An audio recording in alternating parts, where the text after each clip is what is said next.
Hello everyone at EuroScientist. This is Technoculture. I am Federica Bressan and today I'm here with Zoltan Istvan, former reporter for National Geographic, best-selling author, and the most prominent advocate for the transhumanist movement worldwide. Welcome, Zoltan. Thanks so much for having me. You were my guest on this podcast on episode number 11. And then we learned that transhumanism is a social movement that advocates for the use of radical science and technology for the improvement of human life, from extending life expectancy to eradicating disease and pain and suffering, to enhancing what the human body can do, like gaining night vision or doing photosynthesis. Did I get this right? Yes, 100%. Very well. At the moment, you have something very big going on. You're busy with your presidential campaign, Zoltan 2020. It seems to me that the message of transhumanism makes for a great political program. How? Well, a lot of politicians in America refuse to talk about science and technology because, honestly, they're kind of weird subjects and they don't really get that many voters. However, transhumanism is probably the most important, I think, subject of our future. The idea of merging ourselves with machines, the idea of genetic editing to eliminate diseases. I mean, these are critical concepts moving forward. So I think it's time that we have politicians that run on transhumanist platforms, that discuss artificial intelligence, that discuss exoskeleton technology for the disabled. And so I want to run on that platform, and that's what my presidential campaign really is about. And that's why it's unique, because nobody else is doing it, because they're afraid it won't get them votes. But whether I get votes or not, I'm at least reaching the people and telling them about something very important. So if everything goes well for you, I'm not American, the United States may have a cyborg president before a woman president. It may have it. Now, I'm not pretending that I'm going to have that much of a chance of winning. However, I do have a good chance of affecting the public opinion, and maybe sometime in 4, 8, or 12 years, I'll really win. And then you will have a cyborg president. And yes, of course, that would be a very interesting time. The main audience of this interview is made of researchers and professionals of science. Do you think that there can be a dialogue between science and transhumanism? I absolutely think that there can be a dialogue between science and transhumanism, because what's happening is a lot of scientists are academics, and they might be a little bit skeptical of the kind of techno-optimistic culture that transhumanism portrays. However, in the end of the day, transhumanism is about science. And so there's a bridge between popular culture making science accessible to the masses, to the public, which is what I think transhumanism does. And then there's the scientists themselves using the scientific method, laboriously working in a laboratory all day long to get those few facts out that make a difference. But there's a bridge there. And I think it's very important that bridge exists, where at some point, I think a lot of scientists are going to wake up and say, wow, the transhumanist movement is one of the biggest movements in the world, and it's a science-based movement. Something that scientists are often reminded of is the ethical implications of their work. And they are expected to reflect upon this and to consider this in the planning of their work. There are also external bodies that check on scientists on this front. Certain positions of transhumanism are criticized for the possible ethical implications. Do you think that transhumanism is capable of doing a self-reflection on the ethical implications, or due to its intrinsic optimism that you also talked about during our last interview and the drive to experiment and push the limits, it needs an external subject to check on it or to remind it of the ethical implications?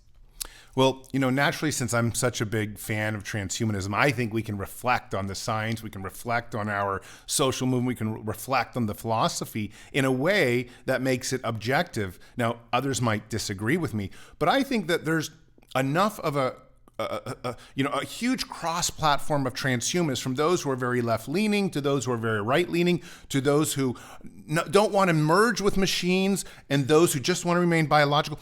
There's so many different types of transhumanists. I mean, biohackers, life extensionists, singularitarians, just the AI people, just the cyborgs or the cryonicists. when you take them all together, I think they have a good chance of balancing one another so that you don't lose yourself in just being always optimistic about the science. You still can be very realistic and objective about where the movement is going and whether the movement is treating the world fairly and in a manner that I think is rational and logical. Transhumanism is mostly known as a secular movement.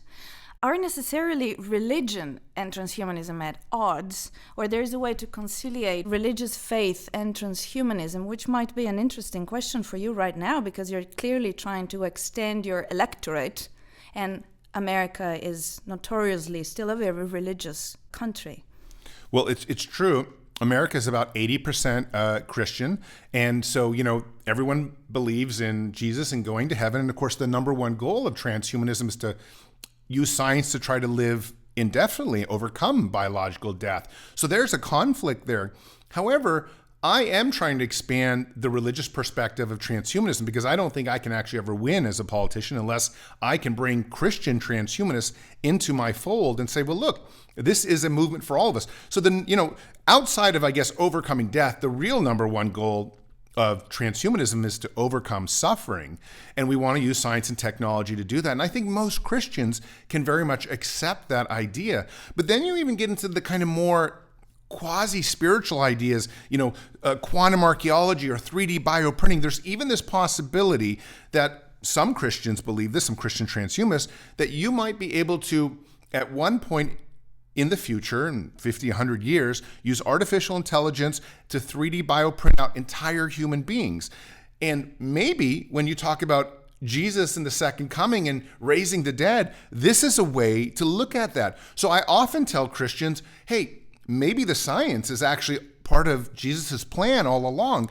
At least consider that. And when I talk about this, some Christians get very angry, but others say, you know what? That's very interesting. Maybe that's why God gave us these radical technologies, this radical science, as part of his overall plan. And maybe that's where transhumanism becomes Christian. And if I can get the 80% of Christians in America to think like that, I think so much more money will pour into the movement, so much more support, and then all of a sudden America might become a Christian transhumanist nation. And then all of a sudden it's like, wow, who knows where the world goes from there, because the species will be so much more open-minded. So I do look forward to working with Christians, and I do look forward to telling them more about transhumanism and hoping that they can see the connection that I've made. Well, every time you take an antibiotic, you're interfering with nature. No, of course. And I think, when Christians look at the world and what we've done, no Christians are against eliminating suffering. Of course, they have a child, they have a parent, they want to use medicine to help the ones they love. And that's really what transhumanism is doing. Where transhumanism gets a bad rap is really because it's this kind of far out radical concept that's often so science fiction or far, way forward thinking. However, I think if Christians can kind of take a step back and say, well, when Christ would make the blind see, and of course we now have people using robotic eyes to make the blind see, is it that different of a technology or that different of an act? Jesus wanted to help the blind see. Transhumanists want to help the blind see. So maybe there's a better bridge there than I think a lot of people are recognizing right now. At least I recognize it. And I think there are plenty of area for Christians and transhumanists to get together and work together. You regularly write pieces about these topics on the Huffington Post or the New York Times and other major media. Recently, you wrote about transhumanism and sports. Can you talk a little bit about this relationship and about the Cyborg Olympics that will take place actually this year, 2020, in May, founded by the Swiss Federal Institute of Technology in Zurich? Sure. Well, it's called the Cybathlon, and it's what's happening in Switzerland right after the Olympics in Tokyo.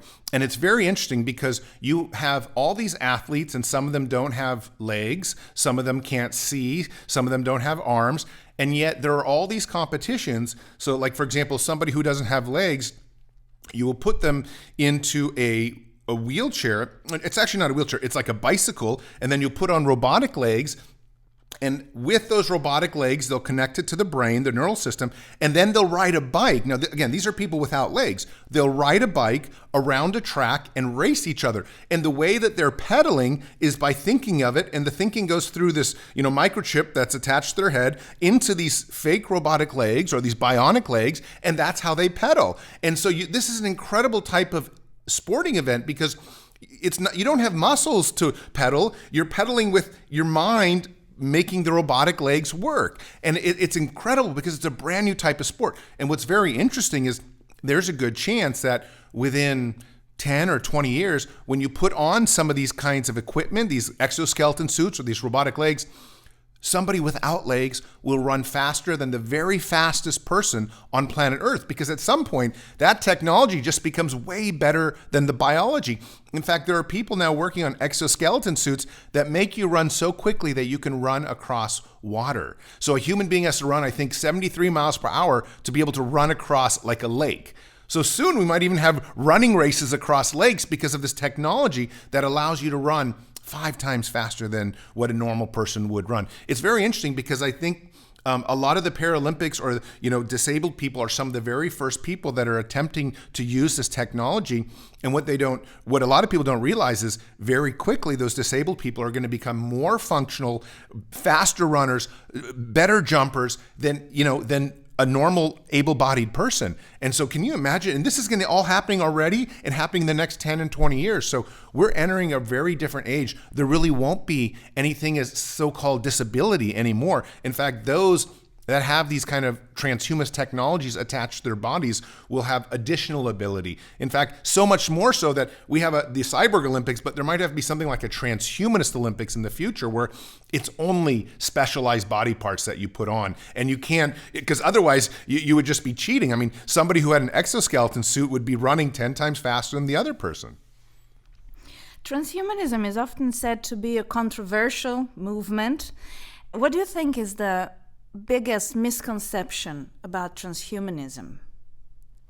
Well, I think the biggest misconception is that transhumanists are very selfish people. And they're selfish because they don't want to die and they want to live forever. And on the surface, I can see where people make that mistake. But what people don't really realize is transhumanism is about eliminating suffering, not just for ourselves, but for our loved ones. I consider transhumanism the most humanitarian movement on planet Earth. We are trying to make it so nobody suffers, nobody dies. And this is a very humanitarian, idea, this idea that we can make it so nobody goes through life with extreme suffering or getting cancer or being killed by a car accident or something like that. Well, that's what transhumanists are doing. But on the surface, a lot of people think that's very controversial. And again, I think a lot of it goes back to their religious bias. If you believe in an afterlife and that you want to meet your maker, then at some point you have to die. But transhumanists don't believe that. They believe that what we have here is our lives, and we want to preserve that as long as possible and hopefully indefinitely. Artificial intelligence is another thing that is very talked about today, and some presidential candidates sometimes are asked about it because of automation and how this impacts the job market. We understand artificial intelligence as expanding the possibilities of what technology can do, and transhumanism seems to be more concerned with expanding what human beings can do, but there is a convergence at some point. Can you talk a little bit about artificial intelligence and transhumanism, even within the framework of your current campaign, if you want? Well, I'd say artificial intelligence is probably the most important topic of the, essentially 21st century, really, because we're talking about in 10 or 20 years, and even if it's not or 10 or 20, it's going to be 30 or 40, a consciousness made from machine intelligence that's smarter than human beings on planet Earth.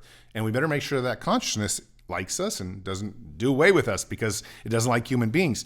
So it's an incredibly important subject. There's no question that at some point we're going to create that here in the near future. Now, the most important thing for me is that when we create it, we also have our minds, either with brain implants or headsets, where we can kind of use our brain waves to directly merge with that artificial intelligence. Because there's this possibility, and this is kind of what the singularity is about, this idea that artificial intelligence will become so smart, it will then leave us totally behind as it expands its consciousness. Well, I don't want something that humans create to leave us behind. I want to merge with that artificial intelligence, even if it is 1,000 times smarter than me. And I want to follow it. I want it to be a part of it. And that's where I think it's very important. Companies like Elon Musk's Neuralink that are working on these brainwave implant tech, that we could use those to merge with the first AIs once they emerge and they're super smart. That's going to be a great new world and very different than the biological being, very different than the kind of conversation we're having now. We're talking about a truly science fiction concept, and yet it's probably only 10 to 20 years away. Thank you so much, and good luck with your campaign. It's always very nice to talk to you. Thanks so much for having me.